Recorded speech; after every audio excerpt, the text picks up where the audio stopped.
welcome to A Mother's Journey, Autism Edition. Today is our first podcast, and my name is Brianna Herrera. I have 3 kids, 2 of which are autistic. I have a 8-year-old, he just turned 8, and I have a 3-year-old. Hi, I'm Arlene Guerrero. I have a 7-year-old with autism level 3. Hi, I'm Ana Mendoza, and I have one son. He's 5 years old, and he has autism level 3. On today's A Mother's Journey, Autism Edition, we're gonna get to know each other a little bit, talk about our experiences, and a little bit of our day-to-day. And our first question of the day, to get a little personal, is when did you find out your child has autism? So for me, again, I have 3 kids, 2 of which are autistic. The first time with Julian, he was 1.5 years, 2, when we started seeing the regression of speech, no eye contact, the socialization just went down. And he got officially diagnosed when he was 3, like everybody else.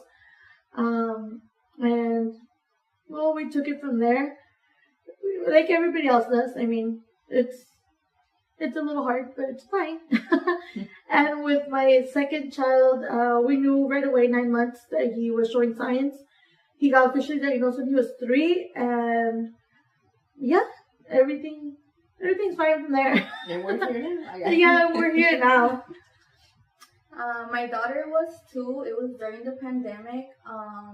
Her first evaluation was through a Zoom. Some signs that she was showing were lack of eye contact. She wouldn't respond to her name.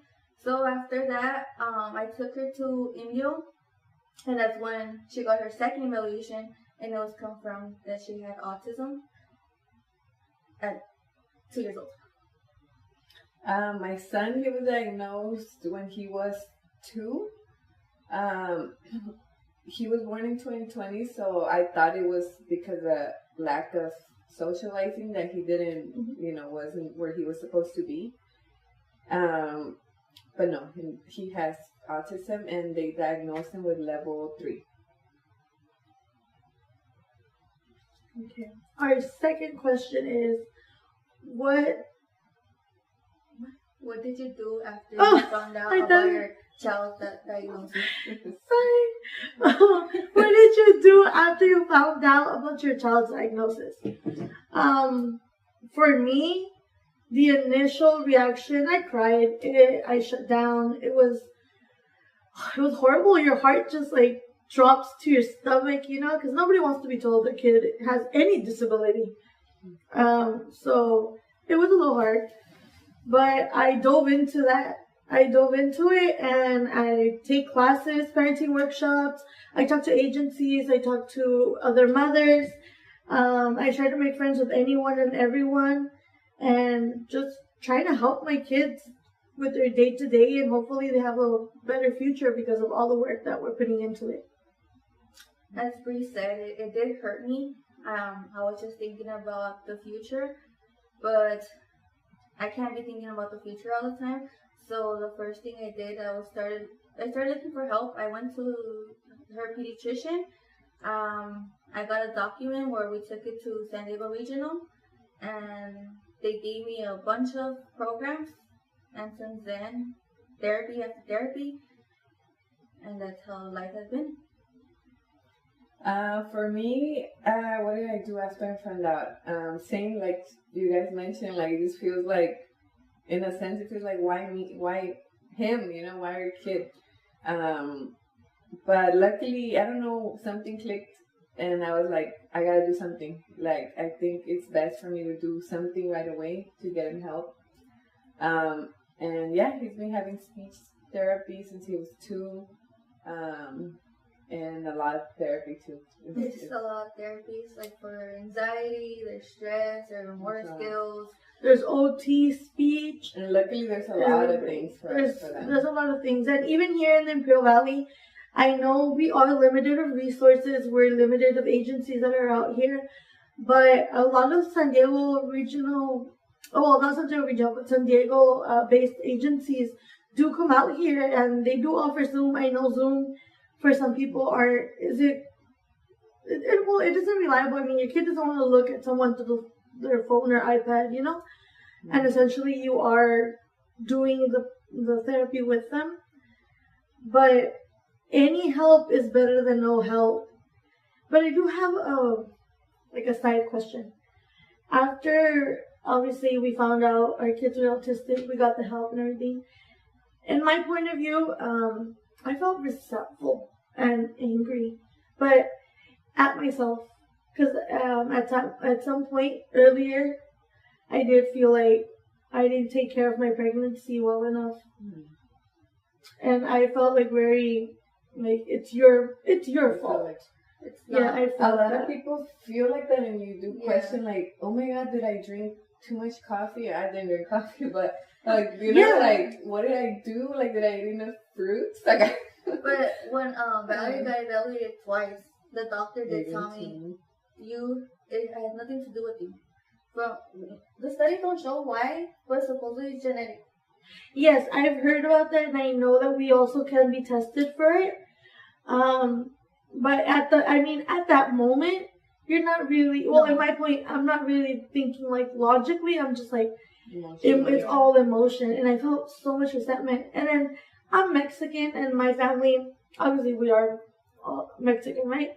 But in my family, we're really superstitious. So I always had, I don't know if your parents or your grandma did this, but that red little lisol in like your underwear or your bracelet para que no te dejen el mal de ojo. Like, so, ¿quién me echó el mal de ojo? Right? So I did all of that, and we did it like everyday religion. And then I was like, did I not do enough? Yeah. So that was one. That's true. You do feel kind of like was it my fault? Like, what did I do? And did you guys question? No, but did you go to therapy for it? Therapy? Like for us? Yeah. No. I did. I felt a lot of anger. For the first one? For my first child, yeah. My second was like, let's do this. Yeah. You're like, I'm ready. Yeah, I'm ready. Let's go. But the first one I did seek mental health. I think I might have been in denial a little bit because, like I said, I thought he was a little behind because of COVID. He was never around people. So I was like, I didn't want to assume that he really had it. But then when they told me, I was like, you know what? I'm going to just do everything I need to do.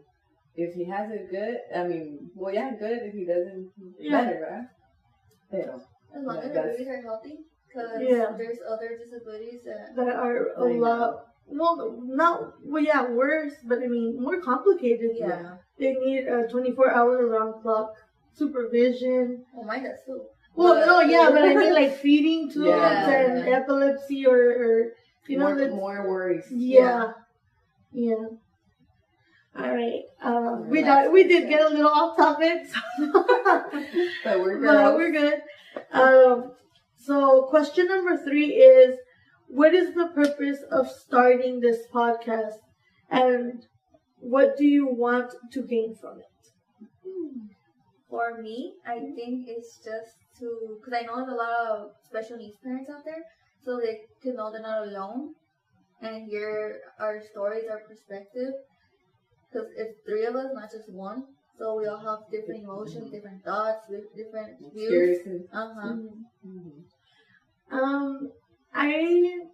I obviously I wanted to start this podcast because I want my opinion and my story to be heard, and even if it's just for us, like we said, if it's just for fun, it's a de-stressor. We're talking about it, we're getting it out there. But just like when I started the Facebook group, my goal is to let people know that there's more out here in the valley. Let people know that there's agencies, there's help, there's therapists, there's housing, there's a lot of things here in the valley that, we're a little limited, but there's stuff here if you look for it. And I want to bring light to that and hopefully help other mothers in the process and make them feel not as lonely and as suffocated and just stressed. Yeah, I agree. When I first found out about my son, I didn't know, I had no friends, I didn't have anybody to relate to.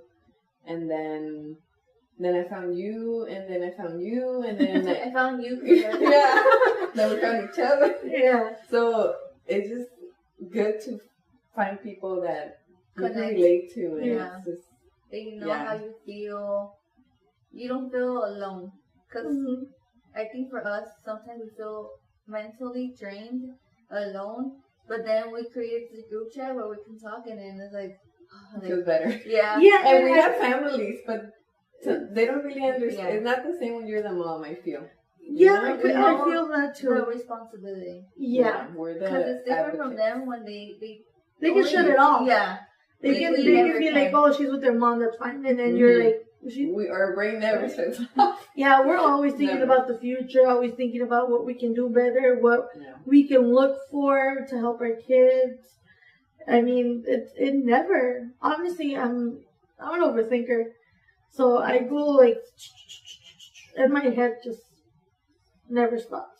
So sometimes, like you said, the group chat, even when we were just sending each other memes and videos and stuff, like it me saca de mi cabeza. Like it Yeah. lets me breathe without like Yeah. feeling on autopilot sometimes. We were always like, our brain is always like, It's like a Right. to-do list that never ends. and it probably will never. And for us, yeah. but our it- alone time is not okay. really alone time. We're doing things for our kids. We're getting ready for doctor's appointment, getting ready for IPs, getting Right ready now, for our kids are at school, okay? Yeah. We're doing this together at And, school. look, and we're together right now, and we're doing something about autism. Yeah.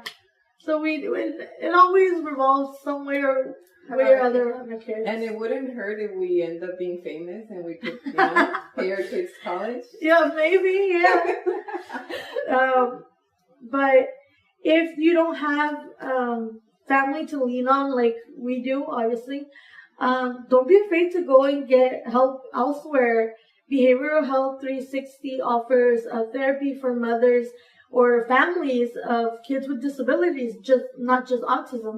So if your kid has a disability and is diagnosed and you're getting help, then take that step to get that mental help, because you can't help your kid if you're struggling, if you're drowning in like anger, resentment.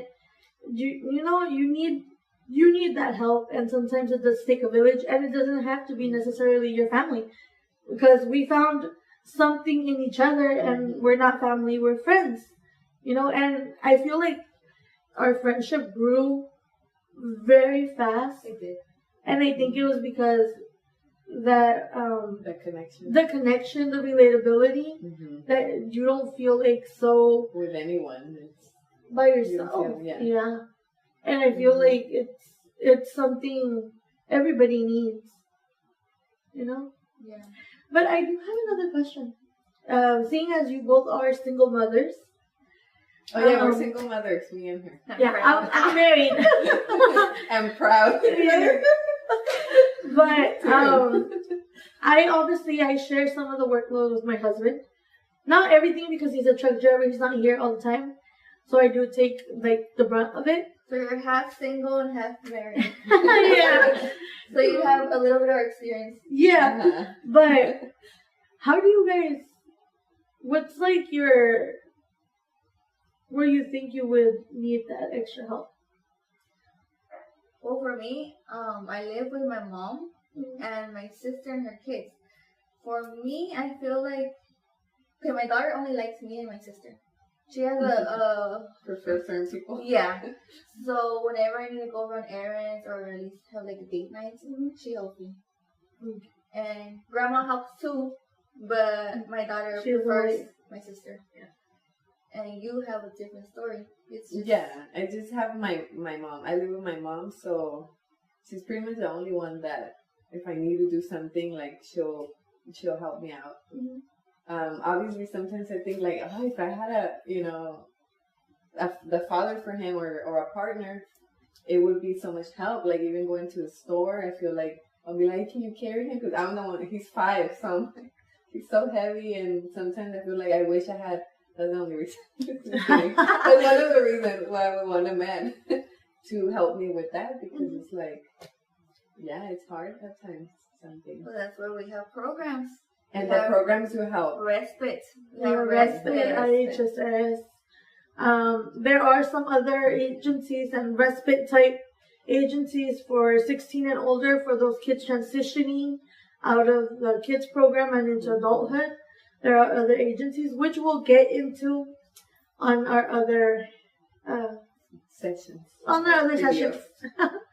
So for now, thank you for staying with us at our podcast for A Mother's Journey Autism Edition. Again, my name is Brianna Herrera. I am Marlene Guerrero. And Ana Mendoza. And thank you for staying this long. Subscribe, like, and share. Honestly, if you want to share it with other people in your community and your family. And we hope to see you again next time. Bye!